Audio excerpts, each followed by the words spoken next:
कड़ी धूप है और आज हमें जाना है लेह घूमने।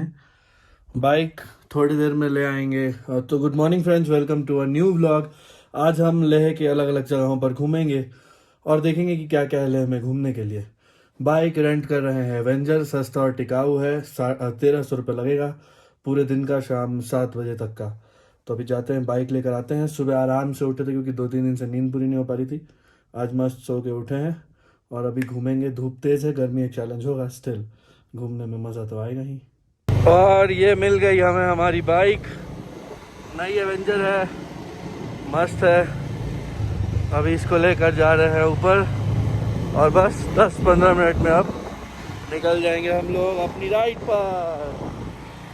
तो डोमजाइन में हमारे भैया अंदुस ने आज का ट्रिप प्लान कर दिया है। हमने बाइक रेंट किया है और लेह में आज हम लोग घूमेंगे। तो ये है लेह। अभी लेह टू श्रीनगर हाईवे पे जाएंगे, यहाँ से यहाँ तक, जहाँ मिलेगा हमें Hall of Fame, Gurudwara, Magnetic हिल और संगम। ये 25 से 30 किलोमीटर है। फिर हम लोग वापस ले आ जाएंगे और फिर जाएंगे मनाली हाईवे की ओर। यहाँ पे इधर से यहाँ ले सिटी छोड़ देंगे और इधर से मनाली हाईवे आ जाएंगे। इस पे हमें मिलेगा सिंधु घाट, शे पैलेस, रैंचो स्कूल यानी कि 3 इडियट्स में जो स्कूल था जहाँ बच्चे एक्सपेरिमेंट करते थे वो, और थिंके मोनेस्ट्री। ये 20 किलोमीटर्स का रन होगा और फिर शाम को हम लोग वापस लेह आएंगे सिटी में और चलेंगे शांति स्तूपा पे, और जहाँ से पूरे लेह का अच्छा व्यू मिलता है। तो अब इस गाइड के साथ हम लोग अपने आज की राइड को स्टार्ट करते हैं। आप लोग खूब एंजॉय करिएगा और देखते हैं कि कैसा है लेह का सिटी और कितना खूबसूरत है वो सारे स्पॉट्स जो इसमें लिस्ट किए गए हैं। तो ये है हमारी आज की राइड, बहुत नई, सुंदर, बहुत प्यारी। और एवेंजर है तो जयसवाल अंकल भी कंफर्टेबल होंगे क्योंकि ये थोड़ी छोटी बाइक है तो बैठने में आसानी होगा, प्लस बैक रेस्ट है तो थोड़ा रेस्ट भी कर पाएंगे इस पे। तो सबसे पहले हम लोग पहुंच गए हैं लगभग 10 किलोमीटर आगे हॉल ऑफ फेम पे। वॉर मेमोरियल आगे है मगर ये हॉल ऑफ फेम है और ये आर्मी के एरिया से सटा हुआ शौर्य स्थल जो अभी तो बंद है मगर बाद में खुलेगा। कुछ टैंकर्स जो पुराने ज़माने में जैसे होते थे उसकी डमीज यहाँ लगाई हुई हैं, या मैं भी ओरिजिनल हो। और आगे जीप सिनॉल है और ये है लेह का हॉल ऑफ फेम। यहाँ हॉल ऑफ फेम के पास एक एडवेंचर पार्क भी है जो अभी कोविड की वजह से बंद है, जो ओपन फॉर ऑल है, सबके लिए होता है। बहुत मज़ा आता है, जिस तरह से आर्मी की ट्रेनिंग होती है उस तरह से आम लोगों को भी कराया जाता है। तो 310 का भरा लिया है, काम हो जाना चाहिए। लगभग 7 किलोमीटर चलना है, 60। और एक चीज़ देख के अच्छा लगा कि यहाँ पटना से 2 रुपये और ज़्यादा महंगा है पेट्रोल। मतलब हम लोग सबसे महंगा नहीं भरा रहे हैं, और भी लोग हैं हमारे जैसे। 550th birth anniversary celebration at Gurudwara Shri Pathar Sahib है। ये गुरु नानक देव जी की तस्वीर लगी है और अब हम लोग पत्थर साहिब चलते हैं और देखते हैं कि यहाँ पर क्या क्या है। ये इस रोड पे हाईवे पर ही है। आप आगे बढ़ते हुए आएंगे, आपको यहाँ पे पार्किंग वगैरह दिख जाएगी, भीड़ दिख जाएगी और आप समझ जाएंगे कि यहीं पर वो लंगर है। तो इस गुरुद्वारे का नाम है श्री पत्थर साहिब जी। इसके पीछे की एक कहानी है, वो मैं आपको बताता हूँ। और इस पहाड़ का नाम है नानक हिल। दरअसल एक राक्षस यहाँ के लोगों को बहुत परेशान कर रहा था। गुरु नानक देव जी 1500 ईस्वी में अपनी यात्रा करते हुए कश्मीर जा रहे थे। जब वो लेह पहुँचे, लेह पहुँचने पर लोगों ने उन्हें उस राक्षस के बारे में बताया। लोगों को बहुत खुशी हुई कि गुरुजी यहाँ पर आए हैं। एक दिन वो ध्यान कर रहे थे और उस राक्षस ने यह कोशिश की कि वो उन्हें मार दे। जो पत्थर अंदर रखा है उसने वह चट्टान ऊपर से नीचे गिराई और बड़ा खुश होकर नीचे आया कि गुरुदेव जी तो मर गए होंगे इस पत्थर से दबकर। मगर जैसे ही उसने देखा कि गुरुदेव जी अभी भी भगवान के ध्यान में लीन थे, वो शॉक्ड हो गया और उसने पत्थर पर एक लात मारा। उसका भी पैर पत्थर में फंस गया और वह पत्थर भी गुरुदेव जी की पीठ में धंसा हुआ था। कहते हैं कि वो मोम में तब्दील हो गया था और तब उस राक्षस को एहसास हुआ कि गुरुदेव जी की भक्ति, एक भगवान के सच्चे भक्त को उसने भंग करने की कोशिश की है और इसलिए वो कामयाब इसमें नहीं हो पाया। तो यही मान्यता है इस गुरुद्वारे की। और अब हम बढ़ते हैं आगे अपने नेक्स्ट स्पॉट की ओर। तो लेह श्रीनगर हाईवे पे आगे बढ़ते हुए hall of fame check, gurudwara check, अब मैग्नेटिक हिल और संगम। तो मैग्नेटिक हिल तो यही है, बहुत सारे लोग भी रुके हुए हैं। पहले टीवी पे दिखाते थे कि बाइक यहाँ खुद से चढ़ती है, चढ़ तो रही नहीं है, आगे देखेंगे। रोल तो आते हैं अभी मैग्नेटिक हिल को चेक करके कि इसका मैग्नेट ठीक से काम कर रहा है कि नहीं। उंगलियां आ रहा होगा जी आपके सामने, ठीक है, जाएं? हाँ जाइए।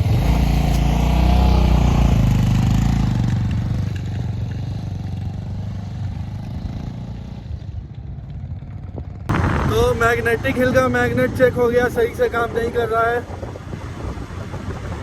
और वायरल चेक हो गया। उन न्यूज़ चैनल्स का जो दिखाते थे कि यहाँ पर गाड़ी खुद से चढ़ जाती है, खुद से नहीं चढ़ रहा है, चढ़ाना पड़ता है, ऐसे थोड़ी चढ़ जाएगा। तो अब चलते हैं आगे संगम की ओर। Magnetic hill tested.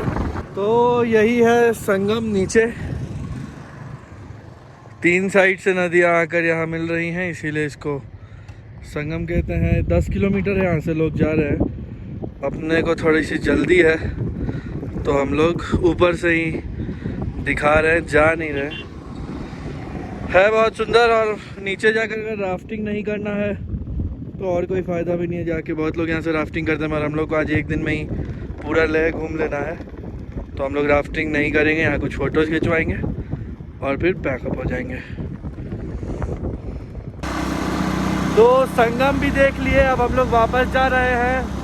Leh Srinagar root यहाँ ओवर होता है और यहाँ से अब वापस लेह जाएंगे, फिर लेह मनाली रूट पर जाएंगे।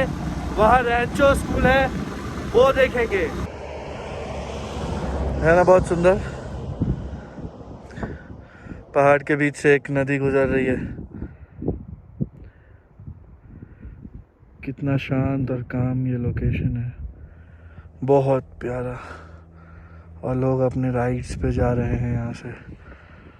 मतलब लेह लद्दाख की बात करें तो ये यंग लोगों का ही अड्डा है। एक तो हाइट की वजह से सांस लेने में दिक्कत, और वैसे भी दिक्कतें आती रहती हैं। क्या कह रहे थे चाचा जी कि 20 साल लेट आए हैं? 20 साल लेट आए हैं। एकदम यूथ ओरिएंटेड जगह है लेह 20 लद्दाख। साल नहीं, 25-30 साल लेट हो गए। हाँ मैंने अगर आपकी उम्र 25-30 होने वाली है, हाँ, तो बस लेट कर रहे हैं, आप जल्दी आ जाइए। अच्छा अच्छा, हमको भी ऐसा ही लग रहा था, इसलिए हम और लेट नहीं किए, आ गए। तो अभी खाना खा के, लेह से पहले खाना खा लिए हैं। इस रूट का लेह श्रीनगर सारा कंप्लीट। अब चलना है लेह मनाली, सिंधु घाट, शे पैलेस, रैंचो स्कूल और तिश्ता मोनेस्ट्री। शाम को थोड़ी देर रेस्ट करने के बाद शांति स्तूपा जाना है, क्योंकि वहाँ से पूरा लेह का व्यू बहुत बढ़िया आता है। अब हम लोग चलते हैं लेह मनाली हाईवे पे और वहाँ के जो स्पॉट्स है उसको स्कोर करेंगे, तो बने रहिए हमारे साथ। तो सारे टूरिस्ट स्पॉट्स को पीछे छोड़कर हम लोग सबसे पहले पहुँच गए हैं रैंचो स्कूल में। ये वही स्कूल है जो 3 इडियट्स में दिखाया गया था, जिसका जो रैंचो का स्कूल था। फुनसुक वांगडू का ही ये स्कूल है। जो ड्रॉप आउट्स होते हैं बच्चे 10th-12th के, बीटेक के, उन्हें वो यहाँ पे ट्रेनिंग देकर अच्छा क्रिएटर बनाते हैं। तो फुनसुक वांगडू से मिलने के लिए तो अपॉइंटमेंट लेना पड़ता है, मगर अभी देखते हैं कि स्कूल में क्या है। जैसा हमने 3 इडियट्स में देखा था वैसा है या कुछ और है। आगे चलते हैं और देखते हैं।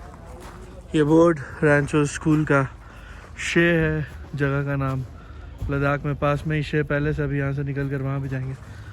और ये है रैंचो स्कूल।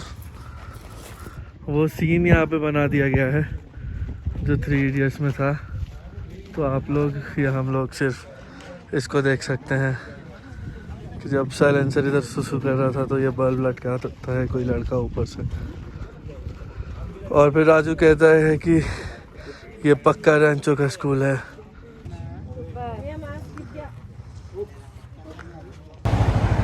तो अंदर कुछ खास वैसे तो आपको नहीं मिलेगा, मगर इस तरह की एंट्री है अगर आप इस रोड से जा रहे हैं, यानी कि लेह मनाली हाईवे से, तो शे पैलेस से आधा किलोमीटर आगे आपको मिल जाएगा रैंचो स्कूल। और अगर आपने विजिटिंग स्टाफ से बात करके परमिशन ले रखी है तो आप अंदर स्कूल में भी जा सकते हैं। तो अपहिल राइड करने के बाद यहाँ पहुँचे हैं शे पैलेस, लेकिन मेरा जान तो वहाँ अटका है क्योंकि वहाँ गोलगप्पा बेच रहा है, अभी जाके खाएंगे। और ऊपर है शे पैलेस, अभी महत्व जानते इसका क्या है, बताइए गुरुजी क्या पढ़े। ये लद्दाख की पुरानी राजधानी है, यही कैपिटल था। हाँ 5 स्टोरी की ये बिल्डिंग बनी है, अच्छा, जिसमें पत्थर और मड का प्रयोग हुआ है, लकड़ी का पॉपुलर लकड़ी का प्रयोग हुआ है, हाँ उसी से बना है। और ये आर्कियोलॉजिकल सर्वे डिपार्टमेंट के द्वारा हाँ। संरक्षित है और पुरातात्विक महत्व की वस्तु है। चलिए बहुत बढ़िया। तो ये है शे पैलेस, और गर्मी बहुत है, हम लोग ऊपर नहीं जा रहे हैं, अब यहाँ से भागेंगे नेक्स्ट स्पॉट की ओर। बाकी आपको और डिटेल में पढ़ना तो स्क्रीनशॉट ले ले। तो डेस्टिनेशन पे पहुँच गए, प्लेट धुल रहा है। और अभी 10 रुपये कितना खिलाते हो भाई? 20 का प्लेट है, 5 पीस है। अच्छा 20-20 का खिला दो 2 जगह। 20 का कितना? 5 महंगा बहुत है, दुर्लभ प्रजाति है यहाँ के लिए। तो आ गए थे हम लोग वापस होटल, अभी थोड़ी देर रेस्ट कर लिए, धूप भी ख़त्म हो गया है। अब निकलते हैं शांति स्तूपा के लिए, उसके बाद बाइक रिटर्न कर देंगे। और फिर कल सुबह गाड़ी बुक हो गया है, 5:30 बजे निकलना है एयरपोर्ट, और वहाँ से फिर अपने घर।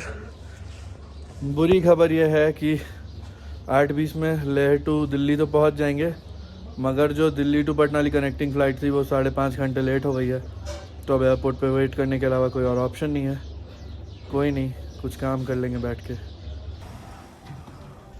वहाँ जाते जाते कुछ बहुत इंटरेस्टिंग दिखा, और कहीं आई लव लिखा हो और उस जगह पे हो तो उसके साथ फ़ोटो ज़रूर खिंचाते हैं।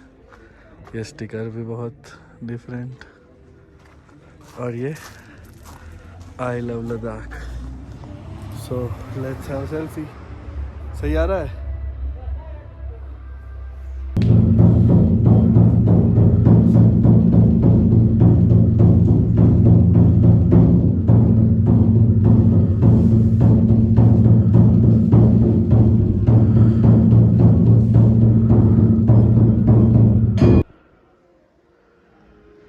And we have entered the main Buddha temple at Shanti Stupa, Ladakh.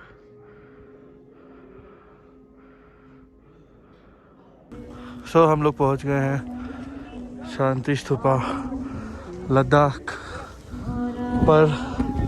है तो शांति स्तूप वैशाली और राजगीर में भी, दोनों जगह गए भी हैं, मगर यहाँ आए थे तो यहाँ आना भी ज़रूरी था।